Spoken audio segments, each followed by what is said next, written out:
Lo que vamos a hacer hoy es fusionar dos eventos que se han hecho en los últimos años. Por un lado, los colores del vino, que desde el año 2018 se llevan haciendo con distintas bodegas, como luego os contaremos, y por otro, los aromas del vino, porque tenemos con nosotros a Ricardo de Aurre y a Usana Peña, que se han encargado de investigar durante mucho tiempo por qué un vino huele a lo que huele y cuál es la base científica de ese olor. Les vamos a repartir unas tiras de aromas, son unas tiras de perfumería, donde hay una serie de moléculas. Se las vamos a dar a cada uno de ustedes. Son en total 5, ¿de acuerdo? Hay de todo, hay de etilbutirato, hay de todo tipo de aromas que ahora los trabajaremos. Pero escúchame, Ricardo, lo que nos vas a dar es la parte, digamos, química del aroma, ¿no? Lo hablaremos. Que luego se corresponde con lo que nosotros decimos una fruta, el pomelo o el limón o la mandarina. Exactamente. Y que eso tiene un valor equivalente a nivel químico. Correcto. Es que lo que les vamos a dar a ustedes hoy, a olfatear, no solamente es un aroma de violetas, o una lavanda. Le vamos a dar la molécula que se encuentra en el vino, la molécula que le confiere el aroma al vino y que se utiliza inclusive en perfumería. Les sorprendería saber que, por ejemplo, un color, el Chanel número 5 se parece a muchos vinos. Lo que les vamos a dar ahora son moléculas de perfumería, moléculas puras. Y vamos a comparar el aroma del vino con esa molécula. Y van a ustedes a ver cómo una sola molécula, da aromas diferentes. Por ejemplo, el que van a ver ustedes, que van a olfatear hoy, que es el etilbutirato, que está más o menos como a la mitad de la tabla. El etilbutirato, el butirato de etilo, tiene aromas mírenlo ahí, tiene aromas de fruta madura, frutos rojos, fresa, albaricoque, mango, piña. Fíjense una cosa, la misma molécula tiene aromas de fresa y de albaricoque y de piña y de plátano. ¿Por qué? O sea, una molécula tiene aromas de piña y aromas de fresa. Les están dando ahora, miren, lo que les han dado primero es el ylang ylang. Una flor que no sé tampoco por qué no las describen, porque eso es otro problema cultural. Solamente estamos hablando de rosas, etc. Esta flor se emplea en perfumería. Y esta flor seguramente la olfatean en cualquier perfume que anda por ahí. Hoy vamos a ver que hay vinos que tienen puro ylang ylang. Lo que vamos a hacer es, ahora con este etilbutirato, me gustaría que esa tirilla que les van a dar, olfateen esa tira y busquen, en ese etilbutirato, busquen la remembranza por ejemplo, de una piña, de un plátano, de un membrillo, o de una manzana, o de una cerveza. Es otra. Busquen ese aroma en el... Pero el ylang es mucho más complejo. Sí. Es mucho más complejo el ylang. Ahora viene el etilbutirato, que es la molécula pura. Vamos a empezar de la molécula pura a luego la combinación de moléculas. Entonces, ahí se le están dando el etilbutirato. Y después de que olfateen ese etilbutirato y encuentren esa piña, esa vainilla, esa manzana, vayan al vino. Este Black Edition Lias Luz, en lo que le van repartiendo, les digo, es luz amarilla pálida que refleja un infinito aromático. Este vino es un auténtico infinito aromático. Tiene una crianza en barrica, les sorprendería. Tiene crianza en barrica, pero tiene una sutileza de la barrica que no se nota. Increíble, lo que le da es complejidad. Lo que le da es complejidad. Son cepas muy antiguas. Y este Black Edition es luz amarilla pálida, muy complejo, donde el aroma de la madera es la luz que refleja los aromas de este vino.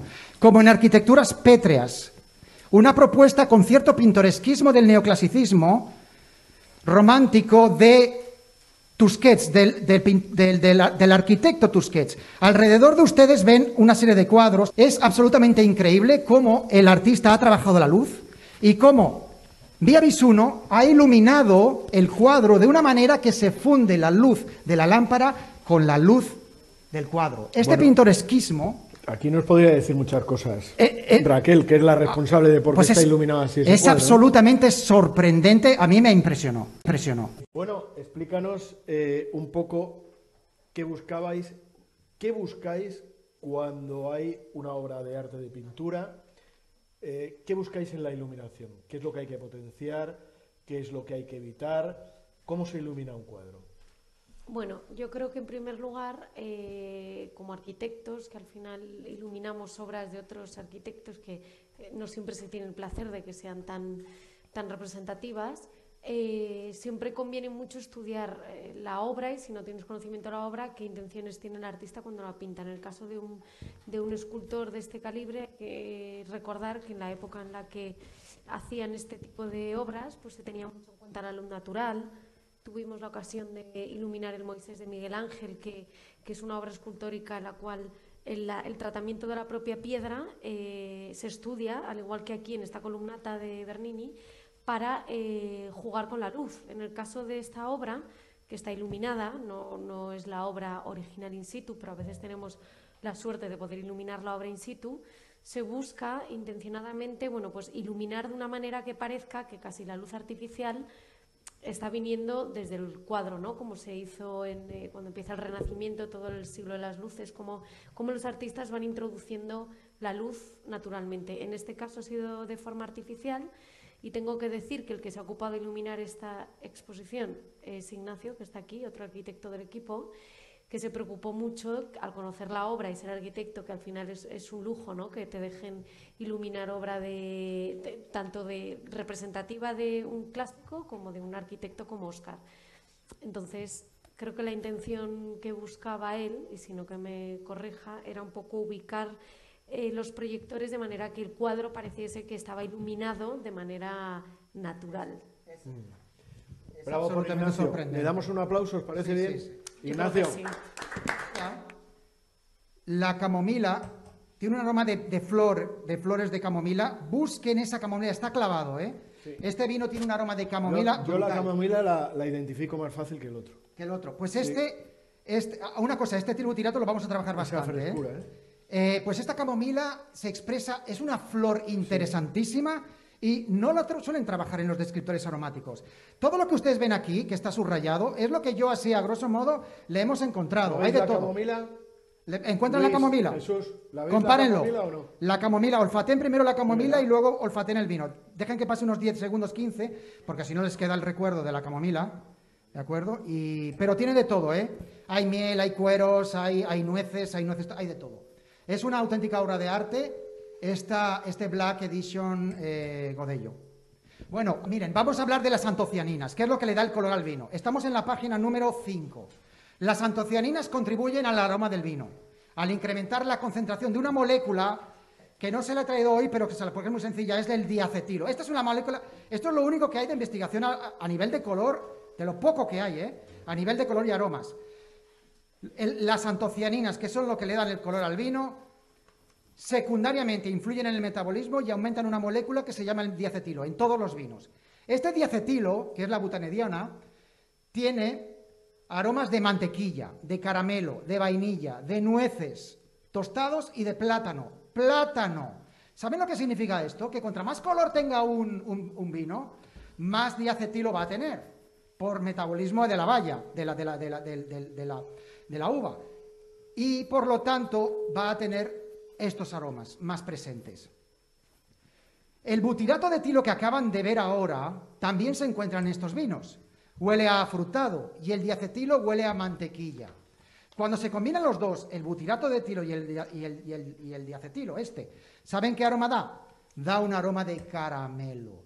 Por eso es que los vinos tintos pueden tener un aroma de caramelo sin necesidad de haber pasado por una barrica o un envejecimiento extremo.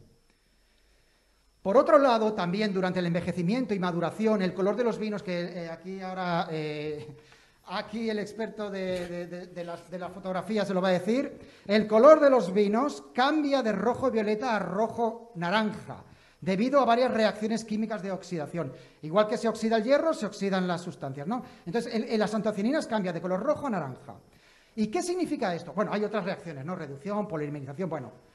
Esto significa que si una antocianina se oxida, las antocianinas no tienen sabor. Por lo general no hay sabor ahí, por lo general. Pero si la antocianina se oxida, las sustancias aromáticas también se oxidan en el vino. O sea que es un indicador. De manera que esto significa que también están expuestas a sufrir oxidación, reducción o polimerización moléculas que son potencialmente aromáticas, de tal manera que la oxidación de las antocianinas ocurren en paralelo con un incremento de aldehídos y cetonas. ¿Y qué se refleja con esto? Aromas a tabaco, aromas de sopa de bouillon, que es como una sopa cocida esta, de cocido, ¿verdad? De cocido de carne, miel, pan horneado, caramelo, fruta, coñac, brandy, jerez. Y disminuyen las notas de hierba, disminuyen las notas de fruta cuando el vino se va oxidando, va envejeciendo. Disminuye la fruta y disminuyen los aromas de flores. Las flores se apagan. ¿Y saben qué aroma sale? Las flores secas. Las famosas flores secas, que no más que una flor apagada. ¿Por qué? Porque se están oxidando o están generándose por oxidación otros metabolismos. Miren ustedes lo que yo les digo de la adaptación fisiológica. Miren, esos rojos son los mismos colores de rojo, pero dependiendo del fondo cambia la percepción de los colores, dependiendo del fondo y del entorno. Lamentablemente las cámaras fotográficas no captan lo que nosotros vemos. El CIECAM, el sistema CIECAM, adecuadamente tratado, sí puede cambiar. Sí puede ajustarlo de acuerdo a lo que nosotros estamos haciendo. Esto es lo más moderno, lo más actualizado que se está haciendo hoy en día en cuanto al color. Pasamos a la siguiente. Esto es cómo utiliza la CIECAM, que tiene puntos de referencia. Lo interesante es que la utilización de la Wine Lightbox con el modelo CIECAM podemos nosotros ubicar los colores de fondo, los colores rojos, etcétera, y simular nuestra percepción fisiológica para sacar el verdadero y auténtico color del vino, pero necesitamos un instrumento fiable. La Wine Lightbox es un instrumento fiable para esto. Seguimos.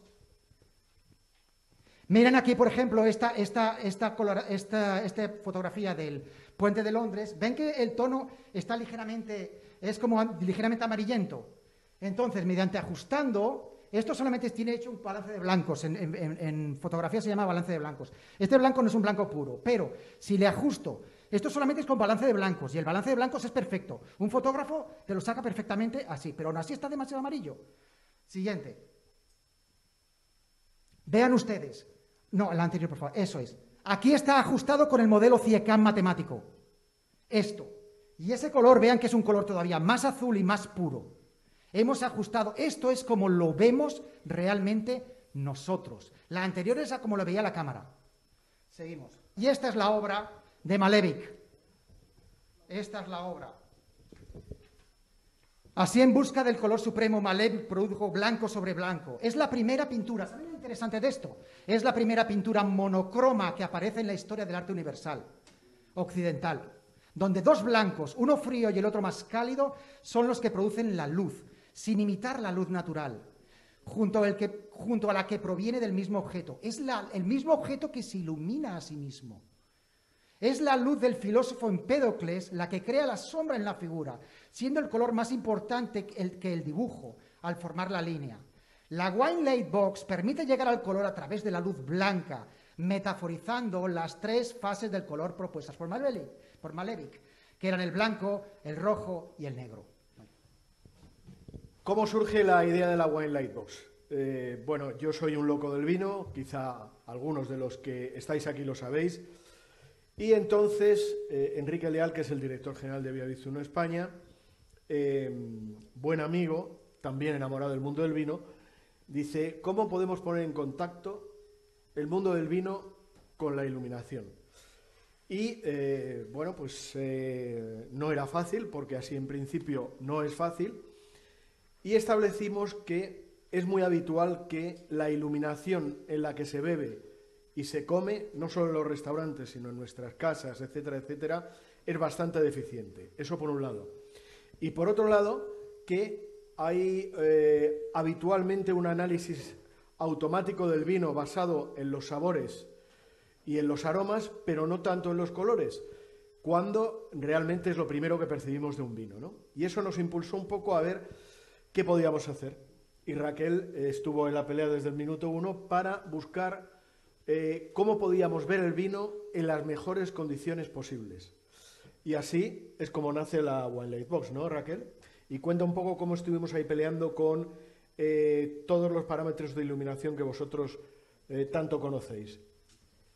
Bueno, yo creo que al final el vino, como dice Sergio, para los experimentados y para los que no tanto lo son, siempre ha tenido un componente olfativo, ¿no? Y una parte del gusto. Entonces, nosotros al dedicarnos a la luz fue una idea muy buena porque realmente introduces una disciplina que no es normalmente a la que más protagonismo se le da, pero al final el vino maneja una gama de colores, que es un poco lo que estamos viendo, según la variedad y demás, que al final encajan perfectamente con la gama cromática en la que nosotros trabajamos para iluminar arte, para iluminar restaurantes y que la comida se vea, o la carnicería, que es algo que todos lo vemos en el día a día.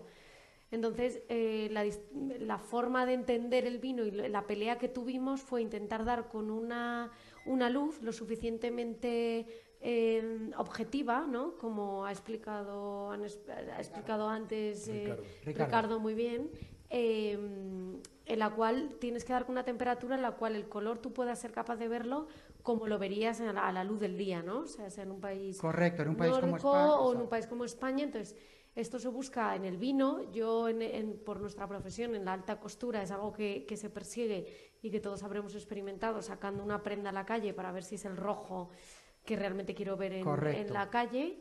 Y en el tema del vino, todo lo que creo que va a explicar, que es un mundo muy interesante y que hace que pueda entenderlo cualquier tipo de persona, sea o no sea experimentada, es muy interesante porque te da una herramienta más, ¿no? Para entender la tipología o la edad del vino. Muy bien. Entonces, bueno, pues ese fue el punto de partida y nos empezamos a mover. José, por favor, ¿puedes pasar? Nos empezamos a... Sí, pasa. Bueno, esa es la Wine Lightbox, de todo el trabajo que estuvimos casi 3 años, ¿no, Raquel? Hasta que dimos con la intensidad de luz, con la frecuencia para que no distorsionara, para que las fotos... Luego hablamos con la Fábrica Nacional del Vidrio en La Granja, en Segovia, porque los fotógrafos profesionales nos decían que la copa daba mucho reflejo y entonces no podía percibirse bien. Y nos hicieron esas copas, que tenéis ahí una muestra, que son unas copas seccionadas para que efectivamente la primera capa de cristal desaparezca, ¿no? José, ¿podemos avanzar, por favor? ¿Sigue? Ahí está. Bueno, entonces, información que podemos conseguir de un vino a través de la Wine Lightbox y de los valores cromáticos. Tenemos que fijarnos, por un lado, en lo que llamamos el menisco del ribete, que es la parte exterior de esa especie de óvalo que describen las fotos generalmente cuando se fotografía el vino. Por un lado está el menisco del ribete. Aquí vamos a tener inequívocamente una pista del tiempo del vino, de los años que tiene un vino. Cuando un vino es joven, tiene un ribete color morado, color fucsia, colores vivos, como luego veremos en los 2 vinos más jóvenes que tenemos, y a medida que el vino va envejeciendo, esos tonos se van haciendo más teja, más anaranjado. Por otro lado, nos vamos a fijar en el corazón, que nos va a dar muchísima información. Ahora vamos a pormenorizar con ejemplos, pero nos puede dar información sobre la antigüedad de la cepa, sobre la calidad de la añada, sobre el tipo de uva de casta diferenciada, como vais a poder ver en las fotos que vamos a mostrar. José, la siguiente, por favor. Bueno, esto es una prueba que hicimos con aceite también, que hicimos una cata, y me pareció muy llamativo porque cuando se habla de el oro verde no somos conscientes hasta que vemos una picual fotografiada con la Wine Lightbox. La picual es la derecha, la arbequina, son las 2 variedades o 2 de las variedades principales con las que se hace el aceite de oliva de calidad, y ese es efectivamente el oro verde de una picual prácticamente recién cosechada que nos trajo Castilla de Canena en la cata que hicimos con ellos. La siguiente, José, si eres tan amable. Vale. Bueno, con la base en lo que hemos dicho, a diferencia de lo que piensa mucha gente, los vinos jóvenes blancos son más claros y cuando envejecen se hacen más oscuros. En cambio, los vinos jóvenes tintos son más oscuros y cuando envejecen se hacen más claros. Esto lo tenéis aquí para que veáis. Con la Wine Lightbox podemos analizar muy bien los vinos tintos, no tanto los blancos, pero sí, por ejemplo, la Pedro Ximénez, la PX, que es una uva del marco de Jerez. Bueno, aunque la gente de Montilla se enfada con razón porque el verdadero Pedro Ximénez es de Córdoba, de Montilla, no de Jerez, pero bueno, del marco generoso para que no se enfade nadie. Y ahí tenéis un PX del año 2016, que veis ese tono que tiene, tono de miel. Y el mismo vino del año 1990, es decir, casi 30 años después, cómo se ha convertido en caoba. El blanco oscurece al envejecer. Y en cambio, debajo tenéis la historia inversa del tinto. Un Marqués de Valdueza, un vino de Extremadura, jovencísimo, con esos tonos fucsia, morados, burdeos también de la juventud, y un Pradonea Gran Reserva, que es un vino que tiene 30 años menos que el otro, como es mucho más claro tanto en el ribete como en el corazón, y si pudiéramos en el tiempo probar en el 2047 el Valdueza, se asemejaría al Pradonea. Vamos, por favor, José. Bueno, me encanta a mí esta foto porque es una paleta cromática de cómo cambia el color, la antigüedad del vino y también el método de elaboración, que nos puede dar una pista. Por ejemplo, partimos del fino capataz, que todos son la misma uva, Pedro Ximénez, pero aquí varía el paso del tiempo y el método de elaboración. El fino capataz es simplemente una Pedro Ximénez con poco envejecimiento, luego el amontillado, que ya tiene 20 años de envejecimiento, el oloroso, que combina la crianza biológica, el CRIM, que tiene oxidativa también, biológica más oxidativa, y por último el PX joven y el viejo. Sí, gracias. José. Muchas gracias. Esto ya lo hemos visto antes, puedes pasar esta foto que ya hemos hablado de ella, las características de un vino muy joven, con esos tonos brillantes, con esos tonos alegres, y ya los más pardos, los más mates de un vino más viejo. Y este es exactamente qué pasa con un vino cuando es 10 años más viejo, que es lo que nos contaba Ricardo también. Cómo se produce la oxidación del vino. Si os fijáis, el Pradonea ya tiene el ribete de un vino viejo, pero el Pradonea 91 tiene el corazón gastado, es como si fuera una persona, ¿no? Como los abuelitos, que tienen ya problemas de salud. Realmente no quiere decir que el Pradonea 91 no esté tan bueno como el 2001, pero significa que efectivamente se ha oxidado y que hay matices que se han perdido, que ya las flores y las frutas prácticamente han dado paso pues a esos tabacos, a esos tés, a esas especias que denotan el envejecimiento de un vino en los aromas también. Vamos, José, a la siguiente. Información que podemos conseguir también a través de la Wine Lightbox. La diversidad de las uvas. Por ejemplo, aquí tenemos dos vinos que son prácticamente del mismo año. Si pudiéramos abstraernos y mirar solamente el ribete, tienen un tono, teja los dos, que ya denotan que es un vino que tiene cierto tiempo. Pero si os fijáis en el corazón es totalmente distinto. ¿Por qué? Porque la Cayet, que es Ánima Negra, es un vino de Mallorca, 100% Cayet, la llaman la Pinot Noir española porque es una uva con muy poca capa de color. Y en cambio, Saint Romar es la tinta de toro, que es una de las uvas más potentes y concentradas de España. Entonces, como veis, aquí se ve claramente la diferencia de la tonalidad de una Ánima Negra, de una Cayet, con una tinta de toro, que bien podría ser una Garnacha tintorera también, una Oval, que son uvas concentradas, o una Graciano. Seguimos, José. Más información que podemos conseguir, la antigüedad de la cepa. Esta es una de mis fotos preferidas de todas las que hemos hecho, fue una cata que hicimos con la gente de Marqués de Riscal, y son 3 vinos de la misma añada. Si os fijáis, si pudierais abstraeros del centro y mirar solo el ribete, veis que todos tienen un poco el tono teja de que ya son vinos que tienen sus 6 años. Más o menos el ribete es igual en los 3 vinos, pero si os fijáis, el Chirel, que es el extremo 2014, tiene una concentración en el corazón muy grande. El Arienzo es el que menos concentración tiene y el Reserva del 2014 está a mitad de camino. ¿Por qué? Porque el Arienzo está hecho con uvas de máximo 15 años de antigüedad de la cepa.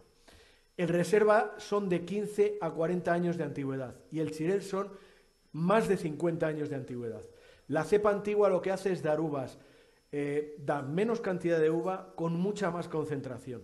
Y ahí se expresa también en el color, que el Chirel tiene mucho más concentrado el corazón, también tiene, como decía él, más componentes, más antocianos, pero es el reflejo de lo que son las uvas de cepas viejas, uvas muy pequeñitas, con una concentración grandísima y con un sabor enorme. Vamos, José. Me parece que esta es ya la última foto porque también podemos conseguir a través del análisis cromático de los vinos información de la calidad de la añada.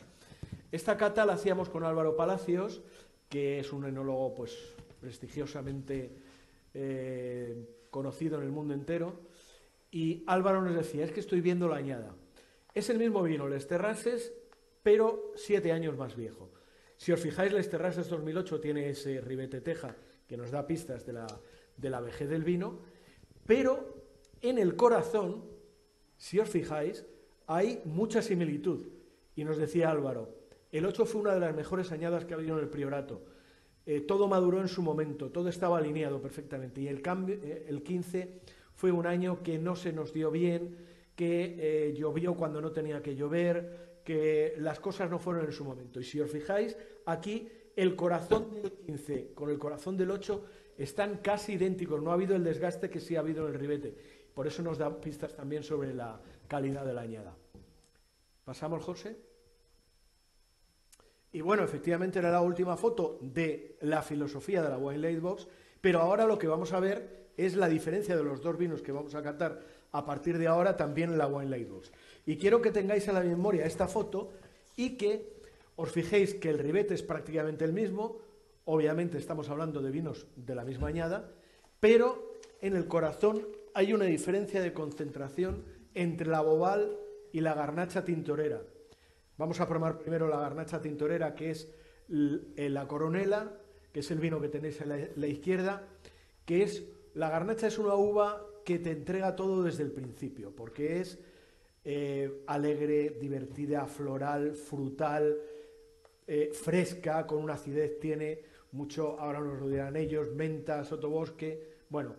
Y luego en el Bobus vamos a ver otras cosas, vamos a ver otros matices, como a lo mejor la fruta está más escondida, en fin. Quiero que la tengamos presente esta foto para la cata de sabores y de aromas también, que aquí cedemos el testigo a Muy Ricardo para que reenganche él en los aromas de esta Garnacha Tintorera. Vale. Esta es la Garnacha Tintorera conforme va evolucionando después de la floración y empiezan los primeros brotes, la primera fruta, cómo va cambiando el color. Siguiente, por favor. Y aquí es lo más interesante. Vean ustedes al final, en la última fila, el color auténtico de la uva de la Garnacha Tintorera. Tanto de la piel, el que está a la izquierda, del cuadro de la imagen de la izquierda, la parte más izquierda, donde pone skin, y la parte abajo, esa es la piel. Y dentro, eso es lo bonito de la Garnacha Tintorera. Vean, flesh, el cuerpo. Ese es el color de la Garnacha Tintorera. Sí, este es el que veíamos claramente. Que esa es la magia de la Wine Lightbox, que permite ver esta tonalidad de color. Eso es lo interesante. Entonces, seguimos. Seguimos. Exacto. A ver, Marrotco, ¿vale? Seguimos. Aquí está el color. Marrotco se encargaba de las figuras monocromas. Seguimos. Y si vemos los ribetes, seguimos el siguiente color. Aquí esta es una obra enorme. Creo que la obra de Marrotco, la más cara que se ha cotizado, son 300 millones de euros.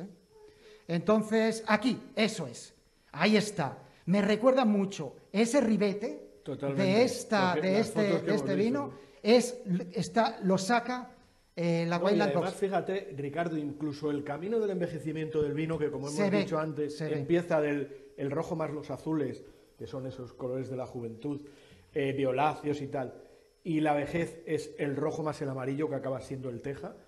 Ahí están un poco reflejados, ¿no? Cómo va sí. toda la gama. Me gustaría decir una cosa. Sí.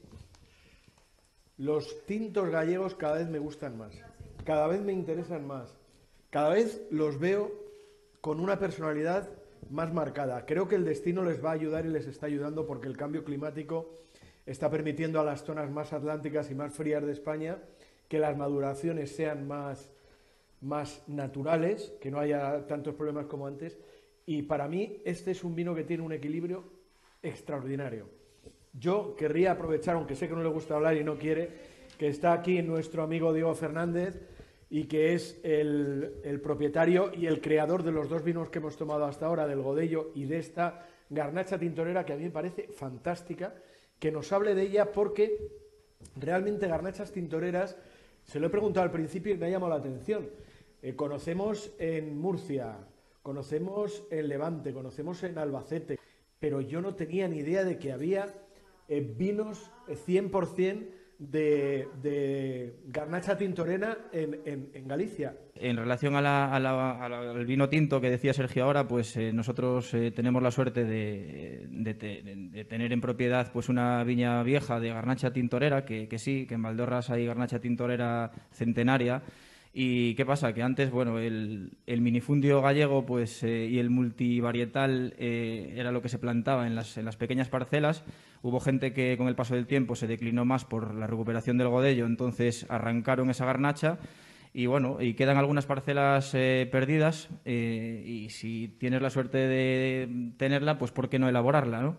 Y en este caso, pues nosotros intentamos buscar una garnacha totalmente distinta a la que se suele elaborar en la zona, porque normalmente se elaboran garnachas muy, como diría, muy potentes, muy maduras en ese sentido, con mucha madera. Entonces, bueno, buscamos un perfil más jovial, más no esconder la fruta, hacer una extracción mínima y criarla en barrica 4 meses. Sí, vamos a pasar a la Bobal. Qué cambio tan brusco. Bobos es un vino elegante que exhibe también complejos e infinitos reflejos en el espacio de la tipicidad. ¿Tiene tipicidad de la Bobal? Aromas típicos, se lo diré ahora, pero es muy complejo. Además de esos aromas se desdibujan y se mezclan con otros aromas que vamos a ver. Entonces, y el cuerpo y el color también es un color también típico de la Bobal, ese color cereza. Bobos exhibe típicos aromas a lavanda y nueces, donde los herbáceos son minimizados. La Bobal suele tener toques herbáceos, ligeros toques herbáceos. Pues esta Bobal los tiene muy sutiles y le dan una complejidad increíble. Y se complejizan con un tomillo y un romero. Cuando se habla de sotobosque, bueno, hablamos de tomillo y romero, etcétera. Y donde el color refleja matemáticamente los aromas de vainilla y mantequilla del diacetilo. ¿Se acuerdan del diacetilo? Pues busquen esos aromas de mantequilla y de vainilla. Aunque también ha pasado por la barrica, y la barrica le puede dar ese aroma de vainilla, evolucionando a un sutil caramelo. Solo antes de que hable Rafael, 20 segundos. Me gustaría que ahora volváis a mirar la foto de los dos vinos de hoy, porque seguramente al principio habríais dicho, pues son iguales. Si ahora os fijáis, no sé, pero a mí, a Coronela tiene una característica y un color, y Bobos tiene una característica y otro color. Adelante. Bueno, a ver, ¿se me oye? Sí, ¿no? Sí, vale. sí. Bueno, ante todo, dar las gracias a Ricardo y Osana por invitarnos, ¿vale? Yo, además, a ellos les conozco de anteriores etapas, con lo cual tenía ganas también de colaborar con ellos. Y bueno, contaros un pelín la historia de Bobos. La bodega Hispano Suiza se centra sobre todo con la variedad Pinot Noir, pero estando en la zona de Utiel-Requena, obviamente, el público nos demandó hacer una Bobal. Nosotros en la finca que teníamos Bobal. Entonces lo que hacemos nosotros siempre es, un poco para que veáis un poco el concepto nuestro, seleccionamos solo la parte que realmente necesitamos para elaborar, es decir, no vendimiamos todo lo que tenemos, es decir, hay una parte que se vendimia, la de máxima calidad, que es la que nosotros elegimos. Vendimiamos la Bobal en 3 momentos diferentes para conseguir 3 vinos diferentes, con lo cual luego haremos un coupage final. Con ello conseguimos siempre que nuestras añadas sean siempre muy homogéneas, que el vino siempre muy similar y conseguir diferentes matices en el vino. Si os fijáis con Bobos, siempre tienes una nariz muy madura, pero luego en boca es un vino muy fresco. Sorprende mucho, además, siendo una zona cálida como es la nuestra, que al final es un poco la curiosidad. Y luego toda la uva se recolecta a mano y la congelamos 24 horas antes de empezar a elaborar. Esto lo hacemos para conseguir una buena extracción de la mayoría de aromas que están justamente en la piel de la uva y conseguir luego una buena extracción de color. Pablo Osorio, que es el enólogo, es una persona muy meticulosa, entonces siempre renovamos el parque completo de barricas todos los años, buscando siempre obtener vinos lo más similares de una añada a otra. Bueno, pues ya para concluir. Sí, ¿no? sí, porque, hombre, estamos no, 9 por y 10, mí, nos quedan 10 minutos. 10 minutitos para concluir y luego para lo que quieras. A lo mejor es preferible terminar en 2 o 3 y luego, si queremos charlar... No, 7, claro. 8, Cuando 9. yo digo concluir es concluir, pero no, todavía hay vino, ¿eh? O sea que no hay, con eso no hay ningún problema. Eso hay... Si hay vino, alegría. hay felicidad. Si hay alegría. Solamente puntualizar, realmente yo considero que es el espíritu, además, yo me he puesto a investigar también en profundidad de lo que Sergio Sauca ha escrito, de cuál es su espíritu, lo que él busca con todo esto. Y vamos a concluir un par de cositas. Son exactamente 2 minutos para luego escuchar una cosa y, bueno, ir redondeando. ¿Qué hemos podido intentar buscar aquí? En primer lugar, no es el color propiamente el que da los aromas, sino es más bien un indicador. Y solamente ya por último es un pequeño vídeo que es un vídeo de unos... es el número 7, en donde es el canon de Pachelbel interpretado de una manera sencilla a la compleja. Son 5 niveles, y aquí en su hoja tienen 5 niveles. Un nivel A, imagínense la música nada más. Un nivel 2, que es la música con el color del vino, o el gusto. Un nivel 3, si combinamos color, vino y gusto. Un nivel 4, si le ponemos arte. Y un nivel 5, si le ponemos, además, le añadimos filosofía. Vean cómo la percepción y la apreciación estética se profundiza y se hace todavía más trascendente y más contemplativa. Este es el nivel 3.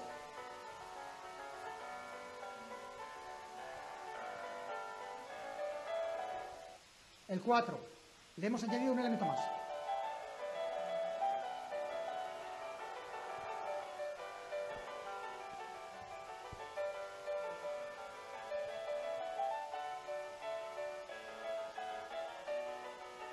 Fíjense cómo ha evolucionado la capacidad de placer, porque ha complejizado la obra, y la podemos complejizar con arte relacional.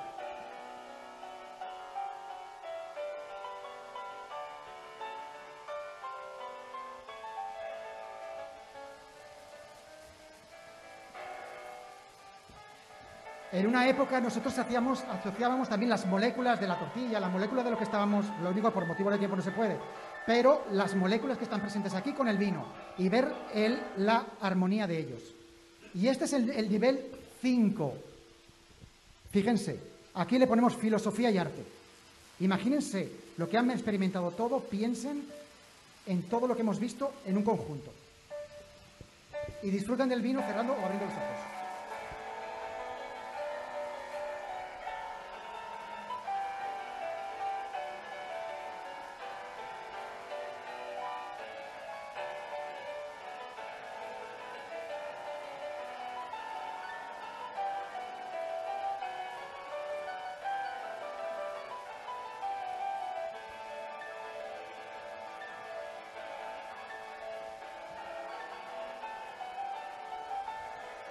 Es una experiencia diferente. Eso es lo que se debe de buscar con el vino, interrelacionarlo con otras artes.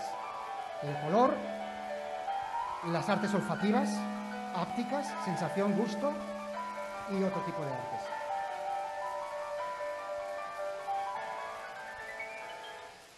Bien, ya podemos ya... Muy bien, pues nada, muchas gracias a todos por venir.